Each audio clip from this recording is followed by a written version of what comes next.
আমি মোহাম্মদ এনামুল হক, ইউএই। আজকে আপনাদের কাছে শেয়ার করব আমার প্রথম কন্টেন্ট। আমরা আজকে আইসি দুবাই বুর্জ খলিফার পাশে এমআরআই টাওয়ারের প্রায় 65 তলায়। আমি আজকে আইসি এখানে ইলেকট্রিক্যাল প্লাম্বিংয়ের কাজ করার জন্য। আপনারা হয়তো দেখতেছেন এটা একটা ফ্লাইট, এগুলো হচ্ছে স্পট লাইট। কিছুক্ষণ পরে এগুলো চেঞ্জ করবো। আসলে আমাদের দেশে ইলেকট্রিক আর এখানের ইলেকট্রিক অনেক ডিফারেন্স। এটা অনেকে দেখে হয়তো বলবে ক্রেডিট কার্ড না হয় ডেবিট কার্ড। তো এটা ক্রেডিট কার্ড আর ডেবিট কার্ড না, এটা হচ্ছে তোমার সেন্সারের কার্ড।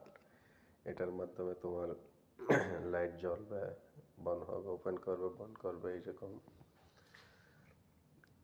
আর এটা হচ্ছে সেন্সারের সুইচ। এগুলো সব অটোমেটিক, আমাদের দেশের মতো এখানে সুইচ দেয় না, এগুলো হচ্ছে টাচ। এগুলো আবার চাইলে এটা হচ্ছে তোমার এসি, আর এটা হচ্ছে লাইটের। এটা হচ্ছে ডোর ওপেন করা, বন্ধ করা, এরকম।